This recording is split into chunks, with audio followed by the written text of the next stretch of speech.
उसकी माँ गुनगुना तेल लेकर आई और सोफे पर आकर बैठ गई। वो अपनी माँ के दोनों पैरों के बीच में उसी तरह बैठ गई जैसे बचपन में बैठती थी। उसकी माँ उसके सिर में मालिश करने लगी। पता नहीं क्यों माँ का स्पर्श था या कुछ और, अंकिता की आंखों से आंसुओं का बांध टूट पड़ा। उसकी माँ ने पूछा, क्यों रो रही है? जब से अदालत से आई है रोए जा रही है। तो माँ, जब आपको दिख रहा था तो क्यों नहीं आई मेरे पास? मुझे मनाया क्यों नहीं? क्यों चुप नहीं कराया एक बार भी? आपको मेरी हालत पर दया नहीं आई? उसका सारा दर्द गुबार बनकर फट पड़ा। अंकिता की माँ बोली, बेटा वैसे तो बच्चे माँ बाप से सीखते हैं, पर शायद मुझ में कमी थी जो मैं तुझको तो कुछ सिखा नहीं पाई। पर हाँ, आज मैं तुझसे ही सीख रही हूँ। जैसे तूने सब कुछ देखते हुए भी अपनी आंखें बंद रखी थी, सब कुछ समझते हुए भी सच्चाई से अपना मुंह फेर लिया था, वैसे ही मैं भी कर रही हूँ। जब तुझे किसी के दर्द का एहसास नहीं हुआ, तुझे कुछ नहीं दिखा, तो मैं भी वही कर रही हूँ। अपनी माँ की बात सुनकर अंकिता का चेहरा सफ़ेद पड़ गया। क्या बोलती, गलत थोड़ा ही ना कह रही थी वह तो उसे आईना दिखा रही थी, और जब आईना दिखता है तो सारा सच खुद ब खुद सामने आ ही जाता है। क्यों अंकिता, आज तू क्यों इतना दुखी है? अरे तुझे तो खुश होना चाहिए, तू जो चाहती थी वह तुझे मिल गया। आज फिर एक बार तेरे अहम की जीत हुई, तो फिर किस बात का दुख? दुखी तो तुझे होना चाहिए जो तुझे सही गलत का फर्क नहीं समझा पाई। अंकिता कुछ नहीं बोली और रोती हुई अपने कमरे में आ गई। आखिर किस मुंह से बोलती? कुछ गलत थोड़ा ही ना कह रही थी उसकी माँ। तभी उसके सिर पर उसकी माँ ने प्यार से हाथ फेरा। अंकिता ने उठकर देखा तो उसकी माँ की आंखें भी आंसुओं से भीगी हुई थी। अंकिता अपनी माँ के गले से लिपट गई। मुझे माफ़ कर दो माँ, आप सही कहती थी। आज मेरी ज़िद और अहम ने मुझे यूँ तन्हा और अकेला कर दिया। आज पता नहीं क्यों मैं अपनी ही नज़रों में गिर गई। मैं जीत कर भी हार गई। इससे तो अच्छा मैं अदालत में हार जाती तो अच्छा रहता।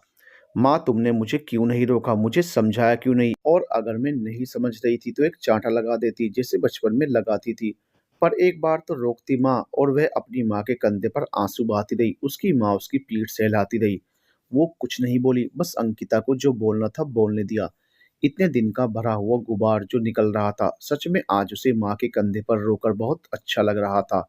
इतने दिन से माँ का रूखा व्यवहार उसे अंदर ही अंदर कचोट रहा था। आज थोड़ा हल्का हो गई थी। उसके मन का गुबार शायद थोड़ा निकल गया था। रोते रोते उसकी हिचकी बन गई। उसकी माँ ने उसे अपने हाथ से पानी पिलाया और उसके आंसू पोंछते हुए कहा, बेटा, आज जब तू अदालत से आई थी तो मैं बहुत गुस्से थी। तेरे से बात करने का भी मन नहीं हो रहा था। मैं सोच रही थी अब कभी तुझसे इस बारे में बात ही नहीं करूंगी। हालांकि ऐसा करना मेरे लिए कितना मुश्किल था ये मैं ही जानती हूँ, क्योंकि बच्चे लाख गलती करें पर एक माँ के लिए उनसे मुंह मोड़ लेना उतना आसान नहीं होता। उनकी एक पुकार पर वह कहीं से भी दौड़ी चली आती है, और मेरे साथ में भी वही हुआ। तुझे ऐसे देखकर मेरे दिल पर क्या बीत रही है ये मैं ही जानती हूँ। काश ये सब तू तलाक से पहले समझ जाती, पर फिर भी आज मैं खुश हूँ। कम से कम तुझे तेरी गलती का एहसास तो हुआ। तुझे महसूस हुआ कि तूने जो किया वह गलत किया। काश यह बात तू पहले समझ जाती।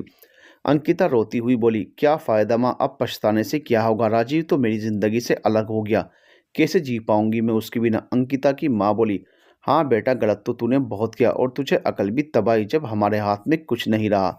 पर बेटा, वो कहते हैं ना, जब जागो तब सवेरा। एक बार राजीव से बात कर, उसको बता कि तुझे अपनी गलती का एहसास हो गया है। तू उसके बिना नहीं रह सकती। उसको यकीन दिलाएगी तो हो सकता है वह वापस तेरी ज़िंदगी में आ जाए। मेरा मन कहता है वह मान जाएगा, पर कैसे माँ? तुम ही तो कहती हो अगर एक बार रिश्ते में गांठ पड़ जाए तो उसे खोलना कितना मुश्किल होता है, और हमारे रिश्ते में तो गांठ लग चुकी है, वो भी मेरी वजह से। नहीं बेटा, तू शायद अभी भी नहीं समझी। तुम्हारा तो रिश्ता ही एक गांठ से बंधा हुआ है। अंकिता को अपनी माँ की बात समझ नहीं आई। वह बोली, मैं समझी नहीं तुम क्या कहना चाहती हो। अंकिता की माँ ने उसको अपनी गोदी में लिटाया और उसके सिर पर हाथ फेरते हुए कहा, बेटा, शादी 7 जन्मों का रिश्ता होता है। इसका तो नाम ही गठबंधन है। जब फेरे होते हैं तो जो गांठ लगती है वो इसलिए कि अब तुम दोनों भी इस गांठ के जैसे बन जाना। पर अफसोस, तुम्हारे रिश्ते में गांठ सिर्फ एक तरफ से ही लगी, और वह थी राजीव की तरफ से। उसने तो मजबूती से गांठ लगाई, पर तुम तुम्हारे रिश्ते को उस गांठ से नहीं बांध पाई। पर अगर आज तुम्हें अपनी गलती का एहसास हो रहा है तो कोशिश करके देखो। अगर राजीव मान जाए तो अपने रिश्ते को एक ऐसी गांठ में बांध देना कि वह खोले से भी ना खुले। अंकिता एकदम से उठकर बैठ गई। उसको एक आशा की किरण दिख रही थी, पर साथ ही आशंकित भी थी। पर माँ, क्या राजीव मानेगा? और मैं उसके सामने कैसे जाऊंगी? मुझे तो अपने आप से ही शर्म आ रही है। मैं उसका सामना कैसे करूंगी? प्लीज माँ, एक बार आप उससे बात करके देखो। नहीं बेटा, मेरा काम तुम्हें समझाना था, अब तुम्हें खुद कदम आगे बढ़ाना होगा। और ध्यान रखना, अपना कदम बढ़ाओ तो अपनी जिद और अहम को पीछे छोड़कर अब अपने बड़े कदम वापस मत खींचना, नहीं तो कुछ हासिल नहीं होने वाला। और जैसे अभी तुम पछता रही हो, ऐसे ही जिंदगी भर पछताती रहोगी। फिर कोई तुम्हें समझाने नहीं आएगा, ना तुम्हारी माँ ना कोई और। उस रात अंकिता बिल्कुल अपनी माँ से चिपक कर सोई, बिल्कुल वैसे ही जैसे बचपन में जब उसका कोई खिलौना टूट जाता था या उसकी कोई प्यारी चीज खो जाती थी और वह रोती रोती कब माँ के पहलू में सुकून की नींद सो जाती थी। सुबह जब उसकी आंख खुली तो माँ उसके पास नहीं थी। उसे मालूम था रोज की तरह नहा धोकर मंदिर गई होंगी। सालों से यही तो दिनचर्या थी उनकी। उसके मन में विचारों का तूफान चल रहा था। राजीव से बात करना सही रहेगा, वह मुझसे बात करने को तैयार होगा। कैसे उससे बात कर पाऊंगी? ये कोई बच्चों की लड़ाई तो है नहीं जो जब मन में आया कुट्टा हो गए और जब मन हुआ तब अब्बा हो गए। अंकिता को लगा काश यह बच्चों की लड़ाई ही होती। फिर तो बस राजीव से अब्बा करके उसकी जिंदगी में वापस ऐसे आ जाती जैसे कभी गई ही नहीं हो, और इस बार उसकी जिंदगी से कभी ना जाने के लिए आती। इस बीच उसने कई बार मोबाइल हाथ में लिया, कॉन्टेक्ट लिस्ट से राजीव का नंबर स्क्रीन पर लाती, पर जाने क्या सोचकर उसको फोन नहीं कर पा रही थी। आज उसके साथ ऐसा क्यों हो रहा था? उसने तो आज तक किसी भी फैसले के लिए इतना सोचा ही नहीं। जिंदगी का हर फैसला तुरंत लेती आई है। इसी का परिणाम है जो आज पछता रही है। काश अगर वक्त रहते समझ जाती, अपने फैसले पर एक बार सोचती तो आज अकेली नहीं होती। वह अपने विचारों के साथ अकेली थी। तभी उसकी मम्मी ने कमरे में प्रवेश किया। उठ गई बेटा, ले प्रसाद ले। अंकिता ने माँ के हाथ से प्रसाद लेकर खा लिया। उसकी मम्मी ने प्यार से उसके सिर पर हाथ रखा तो अंकिता ने उनका हाथ थाम लिया। मम्मी क्या करूं, कैसे बात करूं राजीव से? अंकिता की मां ने प्यार से उसके गाल पर हाथ रखा और कहा, आज जिंदगी में पहली बार तेरी आंखों में अपनी गलती का पछतावा देख रही हूं। और जो अपनी गलती पर पछताता है उसको तो एक दिन भगवान भी माफ कर देता है। तू राजीव से बात कर, मेरा मन कहता है सब सही हो जाएगा। आज भगवान से तेरे लिए आशीर्वाद मांग कर आई हूं। कहकर उसकी मां चली गई। अंकिता ने हिम्मत करके राजीव को मैसेज छोड़ा, राजीव क्या मेरी इतनी हैसियत है जो एक बार मैं तुमसे बात कर सकूं? वह मोबाइल में उसका लास्ट सीन देखने लगी। कल का है, लगता है अभी सोकर नहीं उठा होगा। जब मैसेज देखेगा तो क्या मुझसे बात करेगा, मैसेज का जवाब देगा?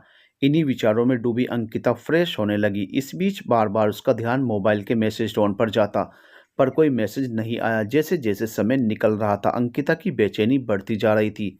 क्या हुआ, इतनी देर तक तो वह कभी नहीं सोता, ठीक तो होगा? क्या पता रात को देर से नींद आई हो। और इसी कश्मकश में अंकिता का पूरा दिन निकल गया, पर राजीव का कोई मैसेज नहीं आया। अंकिता की बेचैनी और निराशा बढ़ती जा रही थी। कभी खुद पर गुस्सा कर रही थी, क्यों मैसेज ही क्यों किया? फिर तुरंत अपने को समझाती, इसी अकड़ में तो आज अपनी यह हालत बना ली। क्या पता किसी काम में व्यस्त हो, दिन यूं ही निकल गए। इस बीच उसके पापा भी आ गए। जब उनको सारी बात पता चली तो उन्होंने अंकिता से कहा, बेटा आप जो भी फैसला लो सोच समझ कर लेना, कहीं ऐसा ना हो फिर तुम्हें पछताना पड़े। मैं सब कुछ देख सकता हूँ, बस तुम्हें दुखी और उदास नहीं देख सकता।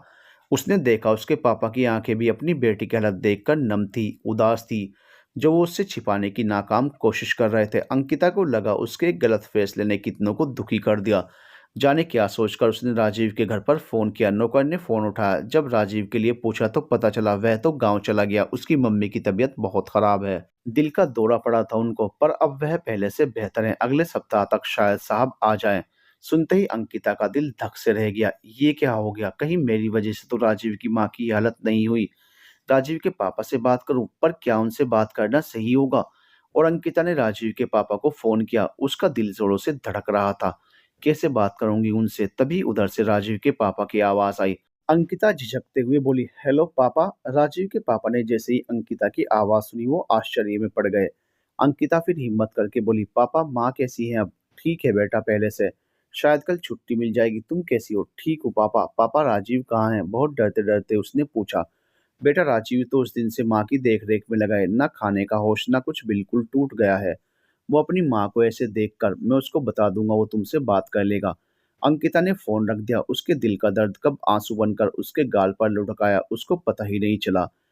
इस समय वो जलबिन मछली के जैसे तड़प रही थी। सच क्या हो गया? उसकी एक नादानी ने कितनों को तोड़ दिया। अकेली देर तक आंसू बहाती रही। उसकी आंखों के आगे राजीव और उसकी माँ का चेहरा आ रहा था। वो भगवान से उनके जल्दी सही होने की दुआ मांग रही थी। अगले दिन फिर राजीव के पापा को फोन किया तो उन्होंने बताया, बेटा बस अभी अभी घर पर लेकर आए हैं, बहुत कमज़ोरी है, डॉक्टर ने आराम करने की सलाह दी है। राजीव एक दो दिन रुककर वापस आ रहा है, कोई ज़रूरी काम आ गया है, ऑफिस से रोज़ फ़ोन आ रहे हैं। पापा मैं राजीव से बात कर सकती हूँ? बेटा अभी तो वो कुछ दवाइयाँ लेने गया है, उसने तुमसे बात नहीं की? नहीं पापा, मैंने बोला तो था, हो सकता है इन सब में भूल गया हो, कुछ होश नहीं है बेटा। अभी उसे मैं कह दूंगा, उससे वह बात कर लेगा तुमसे। पर राजीव का कोई फ़ोन नहीं आया। अंकिता रोज़ घर पर फ़ोन करती, नौकर से ही पता करती राजीव कब आ रहा है। अब उसकी राजीव के मोबाइल पर बात करने की हिम्मत ही नहीं हो रही थी, वह बहुत शर्मिंदा थी। आज फिर उसने घर पर फ़ोन किया तो पता चला राजीव रात में ही आ गया है, पर सुबह जल्दी ऑफिस के लिए निकल गया। सुबह से बहुत व्यस्त था, फ़ोन पर फ़ोन आ रहे हैं। ऑफिस में एसीबी की कार्यवाही हुई है, किसी कर्मचारी को रिश्वत लेते हुए रंगे हाथों पकड़ा है। साहब इस सब में ही व्यस्त हैं। राजीव को आए 4-5 दिन हो गए थे, पर अंकिता का उससे कोई कॉन्ट्रैक्ट नहीं हो पा रहा था। रात को देर से घर आता और सुबह जल्दी निकल जाता। उस रात भी अंकिता करवटें बदले जा रही थी। नींद तो जैसे उसकी आंखों से गायब ही हो चुकी थी। जाने क्या सोचकर उसने राजीव के मोबाइल पर फ़ोन किया। इतनी रात को फ़ोन करने में झिझक भी रही थी। राजीव ने एक रिंग में ही फ़ोन उठा लिया। राजीव की आवाज़ सुनते ही अंकिता की बोलती बंद हो गई। उसके मुंह से चाहकर भी कुछ नहीं निकला। हेलो कौन? राजीव कहाँ से पहचानता किसका फ़ोन था? क्योंकि अंकिता ने दूसरे नंबर से फ़ोन किया था। राजीव ने कुछ देर तो हेलो किया, फिर फ़ोन रख दिया। आज राजीव की आवाज़ सुनकर जितना खुश थी उतना ही बेचैन थी। उसको समझ नहीं आ रहा था राजीव से कैसे मिले, कहाँ से बात शुरू करे। आखिर मन ही मन कुछ फैसला करके वह सो गई। अगले दिन वह तैयार होकर सीधे राजीव के ऑफिस पहुंच गई। सेक्रेटरी से मालूम चला राजीव की आज कोई ज़रूरी मीटिंग है जो 4 से 5 घंटे चलेगी। राजीव ने डिस्टर्ब करने को बिल्कुल मना किया है। अंकिता बाहर बैठकर राजीव का इंतजार करती रही। बार बार उसकी नज़र घड़ी पर जाती, कभी राजीव के केबिन के दरवाजे को देखती कब खुलेगा, कभी बेचैनी से कॉरिडोर में टहलने लगती, फिर वापस आकर सोफे पर बैठ जाती। थोड़ी देर बाद राजीव के सेक्रेटरी के पास राजीव का फ़ोन आया तो उसने राजीव को बताया, सर कोई मैम आपका इंतज़ार कर रही हैं बहुत देर से। मैंने मीटिंग का बताया अभी, पर वो यहीं बैठी हैं। ऐसा लग रहा है जैसे वह बहुत परेशान है। राजीव की मीटिंग अभी घंटे भर और चलने वाली थी। राजीव के दिमाग में चल रहा था कौन हो सकता है, पर फिर वह मीटिंग में व्यस्त हो गया। थोड़ी देर बाद बाहर बैठी अंकिता को सेक्रेटरी ने बताया, बस मीटिंग खत्म ही हुई है सर, कभी भी आ सकते हैं। अंकिता के दिल की धड़कन तेज होती जा रही थी। कैसे सामना करेगी राजीव का? जितनी बेचैनी और डर था उससे ज्यादा राजीव को देखने की लालसा थी। तभी राजीव के ऑफिस का दरवाजा खुला। राजीव के साथ 2-3 लोग और थे। राजीव उनको कुछ इंस्ट्रक्शन दे रहा था। अंकिता उसको देखती रह गई। हमेशा से काम में इतना मशगूल हो जाता है, चारों ओर का कुछ होश नहीं रहता। एकदम से राजीव की नज़र अंकिता पर गई। उसको देखते ही राजीव की आंखों में चमक, खुशी, विस्मय सब एक साथ आ गए। वह वहीं खड़ा अंकिता को देखता रहा। तभी सेक्रेटरी ने कहा, सर ये मैम आपका पिछले 4-5 घंटों से इंतज़ार कर रही है। राजीव को यकीन नहीं हुआ। उसने अंकिता के पास आकर पूछा, इतनी देर से बैठी हो, कोई ज़रूरी काम था? चाय कॉफ़ी कुछ लिया? एक साथ कई सवाल कर दिए राजीव ने। उसको दुख भी हो रहा था। अंकिता को उसका इतना इंतज़ार करना पड़ा। इधर अंकिता के मुंह से कुछ नहीं निकला, बस आंख के कोरों पर पानी आ गया जिसको उसने चश्मे से छुपा लिया।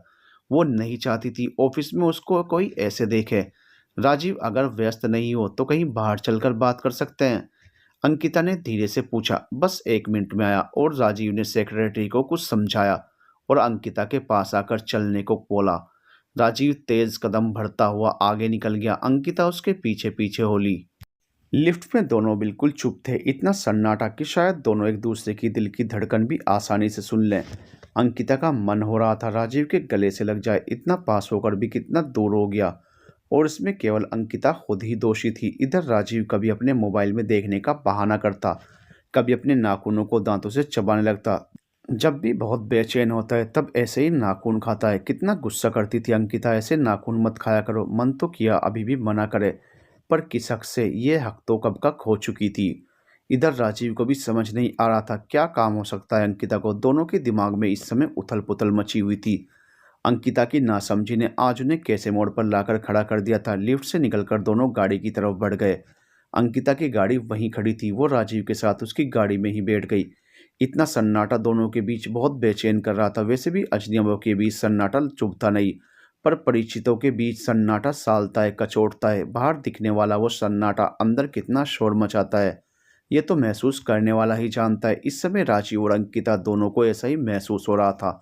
आखिर जब राजीव से ये सन्नाटा सहन नहीं हुआ तो उसने गाड़ी में एफएम चालू कर दिया। गाना बजने लगा। हम बेवफा हरगिज न थे पर हम वफा कर न सके, अंकिता मन ही मन सोच रही थी।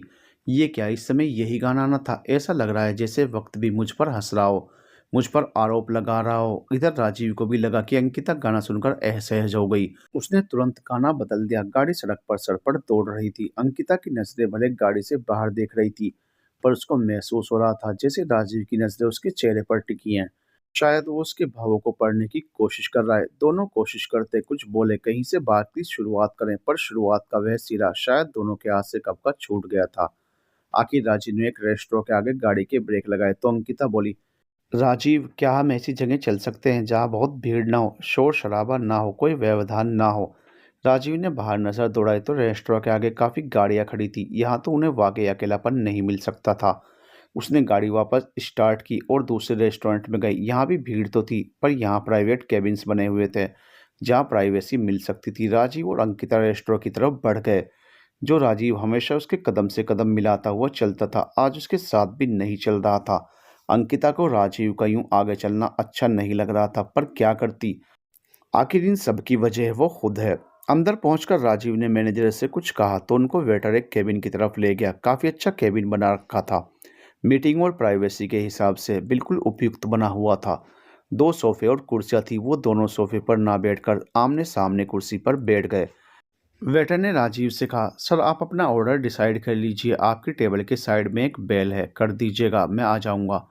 वेटर के जाने के बाद राजीव ने अंकिता से पूछा, सूप चलेगा? अंकिता ने हाँ में गर्दन हिला दी। कौन सा सूप? अंकिता ने फिर राजीव को देखा जैसे पूछ रही हो, अब ये भी बताना पड़ेगा? राजीव शायद उसके मन की बात समझ गया। वो ठंडी आह भरते हुए बोला, यहाँ तो पल पल में फैसले बदल जाते हैं, पसंद क्यों नहीं बदल सकती? हो सकता है अब तुम्हें कोई और सूप। कहते कहते राजीव चुप हो गया। राजीव का ऐसा बर्ताव अंकिता को अंदर तक कचोट गया। पर क्या गलत कह रहा था? सही तो था।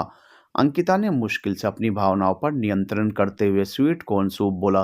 राजीव ने 2 सूप और स्टार्टर ऑर्डर कर दिए। ऑर्डर आने में समय था। अंकिता उंगली में अपनी चुन्नी लपेटकर उसे घुमा रही। उसे समझ नहीं आ रहा था कि क्या कहे। कितने अजनबी बन गए थे दोनों। तभी राजीव बोला, तुम यहाँ चश्मा हटा सकती हो। अंकिता ने आंखों से चश्मा हटा दिया। जैसे ही दोनों की आंखें मिली, दोनों एक दूसरे में जैसे खो से गए। अंकिता ने सक पकाकर अपनी आंखें हटा ली, पर राजीव से उसकी आंखों की नमी छिपी नहीं थी। राजीव, माँ अब कैसी हैं? अंकिता ने झिझकते हुए पूछा। राजीव बोला, ठीक है, अभी समय लगेगा, धीरे धीरे सुधार हो रहा है। पर अचानक से ये सब कैसे हो गया? राजीव बोला, पता नहीं कौन सा गम लेकर बैठ गई, अंदर ही अंदर घुट रही हैं। क्या बोलती अंकिता, जबकि उसको मालूम था कौन सा गम उन्हें खाए जा रहा है। इधर राजीव दीवार की तरफ एकटक देख रहा था, जैसे माँ का दर्द इस समय वह महसूस कर रहा हो। शायद उसकी आंखें भी नम थी, जिसे उसने बड़ी सफाई से छिपा लिया। इधर अंकिता मन ही मन सोच रही थी, कितना दुख दिया मैंने ऐसे इंसान को जिसने हर हाल में मेरा साथ दिया। घिन आती है मुझे खुद पर। तभी वेटर उनका ऑर्डर ले आया। दोनों चुपचाप सूप पीने लगे। एकदम से अंकिता को सूप पीते पीते खांसी आ गई। उसकी आंखों से पानी बहने लगा। पता नहीं वो पानी खांसी से आया था या कुछ और। राजीव ने उसको पानी का गिलास पकड़ाया, पर जब उसकी खांसी नहीं रुकी तो वो उसकी कुर्सी पर आकर उसकी पीठ सहलाने लगा। थोड़ी देर में जब खांसी रुकी तो राजीव अपनी जगह जाकर बैठ गया। अंकिता टिश्यू से अपनी आंखें पोंछने लगी। इस खांसी के बहाने जाने कौन सा पानी बाहर निकल रहा था, पर राजीव का स्पर्श उसको बहुत सुखद लगा। राजीव को अपने सामने देखकर खुद पर नियंत्रण नहीं रख पा रही थी। ठीक तो हो तुम? राजीव ने पूछा तो उसने हाँ में गर्दन हिलाई। अंकिता ने सूप का बाउल एक तरफ करते हुए बोला, राजीव, वैसे तो मैंने ये अधिकार कब का खो दिया और ना मैं इस लायक हूँ, पर क्या तुम मुझे माफ़ कर सकते हो? अंकिता की आवाज़ रुंधी हुई थी। वो बहुत मुश्किल से बोल पाई। राजीव कुछ नहीं बोला, चुपचाप सूप पीता रहा। अंकिता ने आगे बोलना जारी रखा, राजीव, मैं जानती हूँ माँ को भी दिल का दौरा मेरी वजह से पड़ा है। मैं सच में बहुत बुरी हूँ। मैंने पता नहीं कितनों का दिल दुखाया है। अंकिता बोलती जा रही थी, पर राजीव चुप रहा। अंकिता को राजीव की चुप्पी से और घुटन हो रही थी। वो चाहती थी राजीव उस पर गुस्सा करे, चिल्लाए, पर ऐसे चुप रहकर उसे और गुनहगार ना बनाए। उसको लग रहा था कि राजीव भी कहीं ना कहीं इन सब के लिए मुझे ही दोषी मान रहा है। और गलत भी क्या है? आखिर जब अंकिता से रहा नहीं गया तो अंकिता बोली, राजीव कुछ बोलोगे नहीं? राजीव ने सूप खत्म करते हुए टिश्यू से मुंह साफ किया, फिर पानी का एक घूंट गले में उतारते हुए बोला, अंकिता मैं कौन होता हूँ माफ़ करने वाला? शायद भगवान को यही मंजूर था। हमारी किस्मत में इतना ही साथ लिखा था। अब हमारी ज़िंदगी काफ़ी बदल गई। हमारे रास्ते अलग हो गए, चीज़ें बदल गई, हालात बदल गए, जिन पर शायद अब हमारा बस नहीं। राजीव की आवाज़ बहुत गंभीर थी, जैसे बहुत सोच समझ कर बोल रहा हो। राजीव का ये बोलना अंकिता को और आत्मग्लानि का अनुभव करा रहा था। उसकी बेचैनी बढ़ती जा रही थी। राजीव, मैं जानती हूँ कि इन सब में दोष सिर्फ़ और सिर्फ़ मेरा है। मेरी वजह से आज हम ऐसे हालात में हैं। पता नहीं मुझे कहना चाहिए या नहीं, पर और अंकिता चुप हो गई। राजीव ने अंकिता की ओर देखा। बोलो अंकिता, क्या कहना चाहती हो? रुक क्यों गई? राजीव, क्या हमारे बदले रास्ते वापस से एक हो सकते हैं? क्या हम फिर से नए सिरे से अपनी ज़िंदगी शुरू कर सकते हैं? हालाँकि मुझे पता है मैं इस लायक नहीं, पर क्या हम हमारे रिश्ते को एक और मौका? कहते-कहते अंकिता फूट-फूट कर रोने लगी। बड़ी मुश्किल से उसने अपने ऊपर काबू किया। जब वो चुप हो गई तो राजीव बोला, काश अंकिता यह इतना आसान होता, पर एक बात बोलूँ, शादी कोई गुड्डे-गुड़िया का खेल तो नहीं, जो जब मन आया कर ली और जब मन आया तोड़ दी। कम से कम मेरे लिए तो नहीं। राजीव का ऐसा बोलना अंकिता को अंदर तक भेद गया। सही तो कह रहा था वो, उसके लिए तो ये एक खेल ही तो था। जब मन आया खेल लिया और मन भरने पर खेल खत्म। अंकिता को ऐसा लगा जैसे वो किसी आरोपी की तरह कटघरे में खड़ी है और अब उसको कोई सफाई नहीं देनी। उसने बिना बहस के अपने को गुनहगार मान लिया था। राजीव आगे बोला, मेरा शादी पर बहुत अटूट विश्वास था, जो एक बार टूट चुका। मैंने बड़ी मुश्किल से खुद को संभाला है। मैं वापस वह सब सहन नहीं कर पाऊंगा, और मैं तो फिर भी सहन कर लूं, पर मेरे मम्मी पापा, मुझे नहीं लगता वह अब इस सदमे को बर्दाश्त कर पाएंगे, और मैं अब उनको और दुखी नहीं कर सकता। बड़ी मुश्किल से हम खुद को संभाल रहे हैं। माफ़ करना अंकिता, पर अब यह मुमकिन नहीं। राजीव, जो अंकिता की हर बात बिना तकरार के एक बार में मान लेता था, उसकी आंख में एक आंसू बर्दाश्त नहीं कर पाता था, आज कितना बदल गया था। पर गलत क्या कह रहा है? आखिर मैंने उसका भरोसा तोड़ा है, उसका यकीन तोड़ा है, जो जोड़ना अब इतना आसान नहीं है। आखिर कैसे यकीन करेगा वो मुझ पर? मैंने ऐसे हालात पैदा कर दिए कि अब तो मुझे खुद भी अपने ऊपर यकीन करना मुश्किल है। कुछ देर दोनों के बीच सन्नाटा पसरा रहा। फिर अंकिता बोली, राजीव, मैं जानती हूँ मैं इस लायक नहीं, पर एक बात बोलूँ, चाहे मुझसे रिश्ता मत रखना, मेरे साथ दुनिया मत बसाना, मैं तुमको मजबूर नहीं करूँगी, पर प्लीज़ राजीव, मुझे माफ़ कर दो। मेरे दिल पर बहुत बड़ा बोझ है, इस बोझ के साथ जीना बहुत मुश्किल है। प्लीज़ राजीव, बस एक बार मुझे माफ़ कर दो। और अंकिता फूट फूट कर रोने लगी। रोते रोते उसकी हिचकी बन गई। राजीव ने उसकी तरफ पानी का गिलास बढ़ा दिया, पर पहले की तरह ना उसको डांटा जब वो ऐसे ही रोती और हिचकी बन जाती, ना उसको अपने सीने से लगाया। कैसी स्थिति थी? राजीव के होते हुए भी खुद को कितना अकेला महसूस कर रही थी। आखिर क्यों किया उसने ऐसा? राजीव के इतना पास होते हुए भी कितना दूर हो गई, अजनबी बन गई। थोड़ी देर में अंकिता ने अपने आप को काबू किया। जब वो थोड़ी सामान्य हुई तो राजीव बोला, कुछ खाने को मंगवाऊं? नहीं, भूख नहीं, अंकिता बोली। तो फिर चलें, मुझे ऑफिस में कुछ काम है। राजीव का ऐसा बर्ताव अंकिता के लिए असहनीय था, पर क्या करती? उसने जो किया उसके आगे तो ये कुछ भी नहीं था। अंकिता को लगा समय यही रुक जाए और वो राजीव के साथ यूं ही बैठी रहे। पर आखिर कब तक बैठती? किस हक से बैठती? आखिर वह चलने को खड़ी हो गई। राजीव ने वेटर को बुलाकर बिल दिया और दोनों गाड़ी में आकर बैठ गए। दोनों बिल्कुल चुप थे। अंकिता को लग रहा था काश ये रास्ता कभी खत्म ना हो और वो यूं ही राजीव के साथ चलती रहे। एफएम पर गाना बजने लगा, जब कोई बात बिगड़ जाए, जब कोई मुश्किल पड़ जाए। राजीव ने फटाफट से गाना बदल दिया। पहले की बात होती तो अंकिता यह गाना कभी नहीं बदलने देती, पर अब आज क्या पूरी दुनिया उनके रिश्ते का मजाक बना रही है? अंकिता सोचने लगी। ऑफिस के बाहर आकर राजीव ने गाड़ी रोक दी। अंकिता जब राजीव की गाड़ी से निकल रही थी, उसको ऐसे लग रहा था जैसे हमेशा हमेशा के लिए उसकी जिंदगी से निकल रही हो। काश, काश एक बार राजीव उसको रोक ले, उसको माफ कर दे, फिर कभी कोई शिकायत का मौका नहीं देगी। पर राजीव, ना ही उसने अंकिता को रोका, और माफ तो तब करता ना जब उसकी कोई गलती बताता, उस पर गुस्सा करता। वो तो कुछ बोला ही नहीं, और उसकी यही चुप्पी अंकिता को परेशान कर रही थी। अंकिता राजीव को बाय करके अपनी गाड़ी की तरफ बढ़ गई। उसमें इतनी हिम्मत भी नहीं बची थी कि वो राजीव की बाय का इंतजार करे या उससे आंखें मिला सके। बहुत टूट चुकी थी वो। अंकिता भागती हुई अपनी गाड़ी में आकर बैठ गई और फूट फूट कर रोने लगी। उसने वापस अपनी आंखों पर चश्मा चढ़ा लिया और इधर राजीव तेज कदम बढ़ता हुआ लिफ्ट की तरफ बढ़ गया। जैसे ही राजीव अपने ऑफिस पहुंचा, उसने बाहर अपने सेक्रेटरी को कुछ निर्देश दिए, और जो भी ज़रूरी फ़ोन कॉल्स आए थे वह देखने के बाद उसने सबको बोल दिया कि जब तक मैं ना बोलूं मुझे कोई परेशान ना करे, और उसने अपने केबिन का डोर अंदर से ब्लॉक कर लिया। अपना कोट उतारकर उसने चेयर पर लटका दिया, खुद साइड में रखे सोफे पर धम से बैठ गया और अपने दोनों हाथों को अपने चेहरे पर रखकर फूट फूट कर रोने लगा। बहुत देर तक वो इसी तरह आंसू बहाता रहा। बार बार उसकी आंखों के आगे अपनी अंकिता का चेहरा आ रहा था। कितना रोई वो, कितना दुखी थी, पर उसने क्या किया, उसको और दुखी किया क्यों? आखिर कैसे वो इतना पत्थर दिल हो सकता है? वो अपनी अंकिता की आंखों में एक आंसू नहीं आने देता था। आज उसको रोता छोड़ा है। कुछ देर बाद जब वह शांत हुआ तो उसने अपना मोबाइल उठाया और अंकिता की माँ को फ़ोन लगाया। उधर से जैसे ही अंकिता की माँ ने फ़ोन उठाया तो राजीव बोला, क्यों माँ, आखिर क्यों करने को कहा आपने ऐसा? कितना दिल दुखाया है मैंने मेरी अंकिता का। मेरे सामने कितना रोई, कितना गिड़गिड़ाई, और मैंने मैंने क्या किया? उससे रूखा व्यवहार करके उसके ज़ख्मों पर और नमक छिड़क दिया।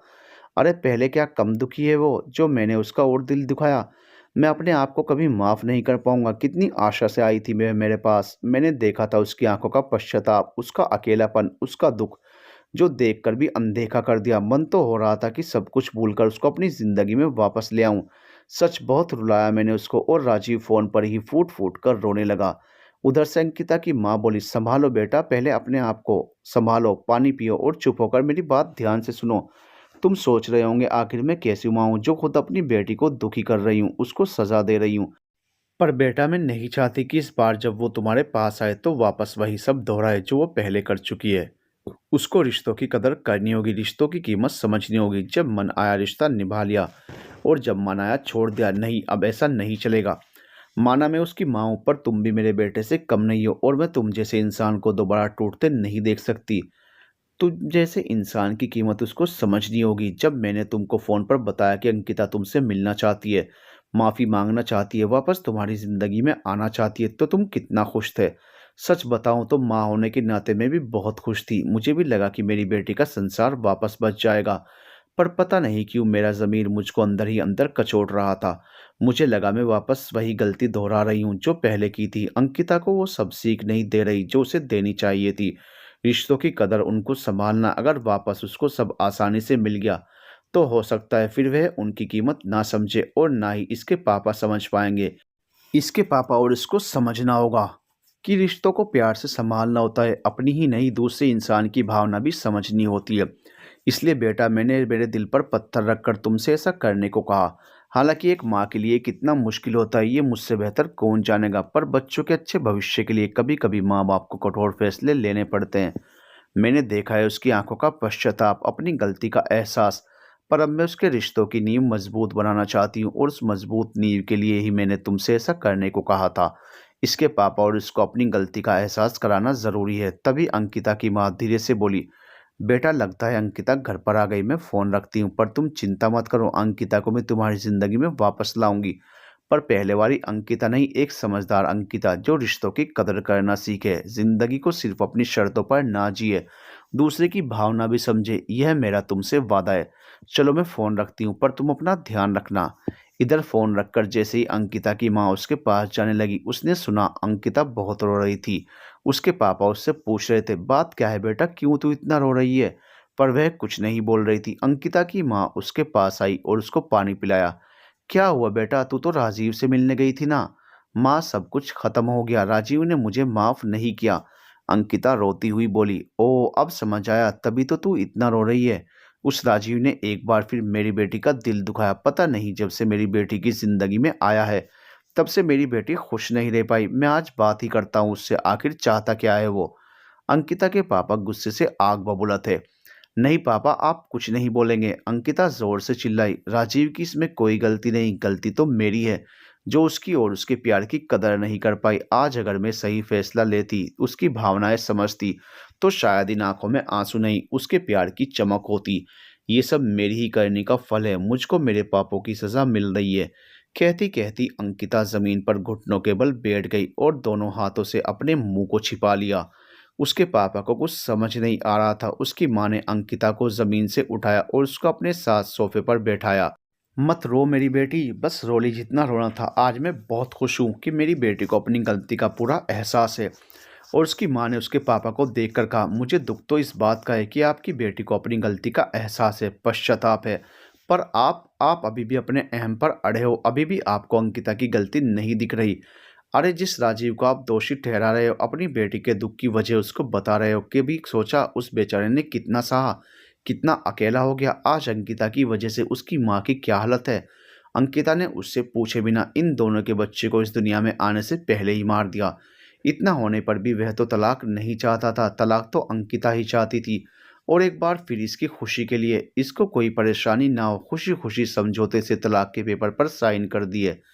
उसके दिल पर क्या गुजरी होगी। दिल पर पत्थर रख लिया उसने तो। कभी उसके लिए सोचा उस पर क्या बीत रही होगी, वह किस मानसिक तनाव से गुजर रहा होगा। और भी पता नहीं कितना गुबार अंकिता की माँ ने आज निकाल दिया। अंकिता और उसके पापा किसी गुनाहगार की तरह सब सुनते रहे। उसके पापा धम से सिर पर हाथ रखकर कुर्सी पर बैठ गए। उनका दिमाग फटने को हो रहा था। सच, अपनी बेटी के प्यार में कभी ध्यान ही नहीं दिया कि इसका क्या नतीजा होगा। बस जो अंकिता ने किया उसका आंख बंद करके साथ दिया। कभी ये नहीं सोचा कि मेरी बेटी गलत भी हो सकती है। माँ बाप का फर्ज बच्चों को सही रास्ता दिखाना होता है। पर उन्होंने उन्होंने क्या किया, उन्होंने तो अपनी बेटी को रास्ते से ही भटका दिया। उसके पापा अंकिता के पास आकर बोले, बेटा मुझे माफ़ कर दे, तुम्हारी इस हालत की वजह मैं हूँ। अगर मैं तुम्हें सही रास्ता दिखाता, तुम्हें ज़रूरत पर सही गलत का फ़र्क समझाता, तो शायद आज ये सब नहीं होता। नहीं पापा, आप क्यों अपने आप को दोषी ठहराते हो। अरे मैं कोई बच्ची थोड़े ही ना हूँ जो अपना भला बुरा नहीं समझती। शादी की थी मैंने राजीव से, 7 फेरे लिए थे, कितनी कस्में खाई थी, वादे लिए थे, पर क्या क्या किया मैंने। हमेशा अपने हिसाब से ज़िंदगी जीनी चाहिए, उसको भी अपने हिसाब से चलाना चाहा। क्यों नहीं समझा, शादी तो 7 जन्मों का बंधन होता है। और मैं तो एक जन्म भी सही से नहीं निभा पाई। शादी के बाद एक के नहीं, दोनों के फैसले मायने रखते हैं। एक दूसरे की भावना की कदर करनी पड़ती है। क्यों मैंने ज़िंदगी हमेशा अपनी बातों पर जीनी चाहिए, क्यों कभी राजीव की भावना की कदर ही नहीं की। उसने तो हमेशा मेरा साथ दिया, मेरे हर फैसले को सिर आंखों पर रखा। नहीं पापा, जो हुआ अच्छा हुआ, मैं उसके लायक ही नहीं। भगवान आज मुझे मेरे पापों की सजा दे रहे हैं। मैं इसी लायक हूँ। और वह अपने पापा के गले लगकर रोती रही। इस समय उन तीनों की आंखों में आंसू थे। पर अंकिता की माँ खुश थी कि आज इन बाप बेटी को अपनी गलती का एहसास हो गया। वो भी अंकिता और उसके पापा के गले लग गई और तीनों ना जाने कितनी देर तक आंसू बहाते रहे। काफ़ी देर बाद उसके पापा बोले, बेटा मुझे नहीं पता राजीव मुझे माफ़ करेगा या नहीं, पर मैं उसके पास माफ़ी मांगने जाऊंगा। नहीं तो मुझे शांति नहीं मिलेगी। आज तुम दोनों की हालत की वजह सिर्फ और सिर्फ मैं हूँ। नहीं पापा, कोई फ़ायदा नहीं, राजीव नहीं मानेगा। नहीं बेटा, इतना तो मैं जानता हूँ कि वह इतना पत्थर दिल नहीं हो सकता। वह ज़रूर मुझको माफ़ कर देगा। तो चिंता मत कर, मैं जाऊँगा उसके पास। गलती की है तो माफ़ी भी माँगूँगा। तभी दरवाज़े पर घंटी बजी। अंकिता अपने कमरे में चली गई। वह कुछ देर अकेले रहना चाहती थी। बहुत टूट चुकी थी। अंकिता के पापा सोफ़े पर बैठे थे। तभी अंकिता की माँ के साथ राजीव ने अंदर प्रवेश किया। अंकिता के पापा राजीव को अचानक से अपने सामने देखकर कुछ समझ ही नहीं पाए। राजीव बेटा, तुम यहाँ कैसे? मैंने ही राजीव को यहाँ बुलाया है, अंकिता की माँ बोली। राजीव ने आगे बढ़कर अंकिता के पापा के पैर छुए तो वो एकदम से पीछे हट गए। उन्होंने अपने दोनों हाथ राजीव के आगे जोड़ लिए और कहा, नहीं राजीव बेटा, मैं इस लायक नहीं कि तुम मेरे पैर छुओ। अरे पैर तो मुझे तुम्हारे छूने चाहिए। मैं तुम्हारा गुनहगार हूँ। मैंने तुम्हें बहुत दुखी किया। मैं तुम्हारा और अंकिता दोनों का गुनहगार हूँ। वैसे तो मुझे कोई हक नहीं है, मैं इस लायक नहीं, पर बेटा प्लीज़ हो सके तो मुझे माफ़ कर दो। और उसके पापा ने राजीव के आगे हाथ जोड़ लिए। राजीव ने आगे बढ़कर उसके पापा के हाथ पकड़ लिए। ये क्या कर रहे हैं पापा? अरे आप हमसे बड़े हैं, मेरे आगे हाथ जोड़कर आप मुझे शर्मिंदा कर रहे हैं। बेटा अंकिता सही कहती थी, तुम जैसे इंसान का दिल दुखाकर हमने जो किया, भगवान हमें उसी की सज़ा दे रहे हैं। पर बेटा मुझको नहीं तो मेरी बेटी को तो माफ़ कर दो। वह तुम्हें बहुत प्यार करती है, तुम्हारे बिना जी नहीं पाएगी। कहते कहते उसके पापा फपक कर रो पड़े। पापा मैं तो अंकिता से कभी नाराज़ ही नहीं था। मुझे मालूम है वो दिल की बुरी नहीं है, बस थोड़ा बचपना और नादानी है। पर आज मैंने उसकी आंखों में देखा जिसमें नादानी नहीं, बहुत गंभीरता थी। समय के साथ बहुत परिपक्व हो गई। तभी अंकिता की मम्मी ट्रे में चाय नाश्ता ले आई। लो बेटा पहले कुछ खाओ। अंकिता की माँ राजीव के पास कुर्सी लेकर बैठ गई। उसको चाय का कप पकड़ाते हुए कहा, बेटा तुम कह रहे थे ना मैंने ऐसा क्यों किया। क्यों मैंने तुमसे अंकिता से ऐसा बर्ताव करने को कहा? बेटा वो इसलिए कि मैं तुमको तुम्हारा खोया आत्मसम्मान वापस लौटाना चाहती थी। तुम जिस सम्मान के हकदार हो वह दिलाना चाहती थी, और आज मुझे लग रहा है तुमको तुम्हारा खोया हुआ सम्मान मिल गया। राजीव की आंखें नम थी। वो रुंधी आवाज में बोला, मम्मी एक बात बोलूं, आपको पाकर तो मुझे 2 माँ मिल गई। भले आप अंकिता की माँ हैं, पर आपने हमेशा मेरा साथ दिया। और राजीव ने अंकिता की माँ के पैर छुए। उसके पापा उन दोनों को हैरानी से देख रहे थे। क्या है ये सब? क्या बात कर रहे हो? मुझे भी बताओगे? अंकिता की माँ ने उन्हें सब बताया। अंकिता का राजीव के पास जाना, माफ़ी मांगना, मेरे ही कहने पर राजीव का अंकिता के साथ ऐसा बर्ताव करना ताकि आप और अंकिता दोनों की आंखों पर जो मेकअप पर्दा पड़ा है वो हट सके। अंकिता के पापा बहुत शर्मिंदा थे। वो अंकिता की माँ से बोले, बिल्कुल सही किया तुमने। आज तुमने शायद मेरी और अंकिता दोनों की आंखें खोल दी। आज मैं तुमसे भी माफ़ी मांगता हूँ। इधर राजीव की नज़रें चारों ओर अंकिता को ढूंढ रही थी। उसको अपने सामने ना पाकर वह बहुत बेचैन हो रहा था। अंकिता की माँ उसकी बेचैनी भांप गई। किसे ढूंढ रहे हो बेटा? नहीं माँ, बस यूं ही। राजीव एकदम से सकपका गया। बेटा मैं जानती हूँ तुम किसे ढूंढ रहे हो। अंकिता अपने कमरे में है, बहुत उदास है जब से तुमसे मिलकर आई है। कुछ देर अकेला रहना चाहती थी, पर मुझे लगता है अब बस उसका अकेलापन खत्म हुआ। तुम बैठो, मैं बुलाती हूँ उसे। अंकिता की मम्मी उसके कमरे की तरफ बढ़ी। राजीव की नजर अंकिता के कमरे के दरवाजे पर अटक गई। एक एक पल उसके लिए भारी हो रहा था। जिन आंखों में उसने कुछ देर पहले आंसू दिए, अब उन आंखों में आंसू की जगह खुशियां भरना चाहता था। अपनी अंकिता को इन आंखों में भर लेना चाहता था। बस अब बिना एक पल की देरी किए अपनी जिंदगी में वापस लाना चाहता था। वह भी इस अकेलेपन और तन्हाई से थक चुका था। उसकी आंखें अंकिता को देखने को बेताब हो रही थी। अंकिता, दरवाज़ा खोल बेटा। उसकी माँ ने उसका दरवाज़ा खटखटाया, पर अंदर से कोई जवाब नहीं आया। खोल बेटा, अंकिता की माँ ने दोबारा आवाज़ लगाई। माँ प्लीज़, मुझे थोड़ी देर के लिए अकेला रहने दो। आप जाओ। अरे देखो तो बेटा, तुझसे मिलने कौन आया है? माँ मुझे किसी से नहीं मिलना, आप जाओ। आवाज़ से ही लग रहा था कि वो बहुत रो रही है। बेटा किसी से भी नहीं मिलना? हाँ माँ, कहा तो किसी से भी नहीं मिलना। राजीव से भी नहीं? अंकिता की माँ बोली। कहा ना माँ, नहीं। पर जैसे ही राजीव का नाम सुना, उसको अपने कानों पर यकीन नहीं हुआ। राजीव? वो क्यों आएगा यहाँ मुझसे मिलने? प्लीज़ माँ, उसका नाम लेकर और दुखी मत करो मुझे। बेटा देख तो, सच में राजीव तेरा इंतज़ार कर रहा है। अंकिता ने एकदम से दरवाज़ा खोला। उसकी आंखें आंसुओं से भरी थी, फिर भी सामने उसको सोफे पर राजीव बैठा दिख गया। हालांकि अपनी आंसू से भरी आंखों से उसका चेहरा साफ नहीं दिख रहा था, पर अपने राजीव को तो वह दूर से ही पहचान जाए।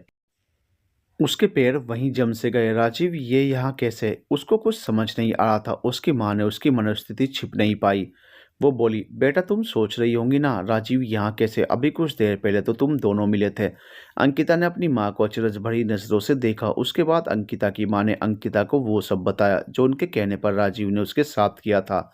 अंकिता को बहुत ताज्जुब हुआ। कुछ देर के लिए वहाँ सन्नाटा छा गया। अंकिता कुछ समझती उससे पहले उसकी माँ बोली, बेटा तुम दोनों बैठकर बातें करो, तब तक पापा और मैं मंदिर जाकर आते हैं। आज बहुत अच्छा दिन है, चलो हम मंदिर चलें। अंकिता की माँ ने अंकिता के पापा से आंखों में कुछ इशारा किया और दोनों बाहर चले गए।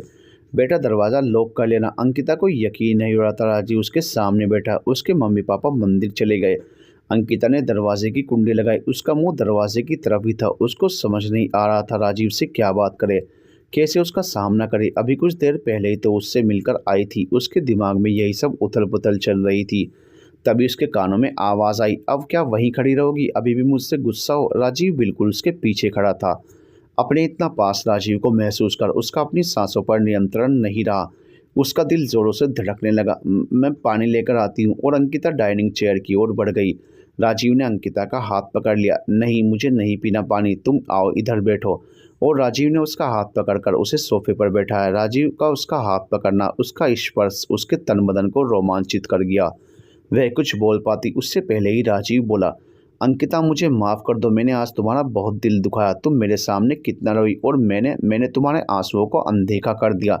सच कितना बुरा हूं ना मैं। अंकिता ने अपनी उंगली राजीव के मुंह पर रख दी, जैसे कह रही हो, नहीं तुम बुरे नहीं हो।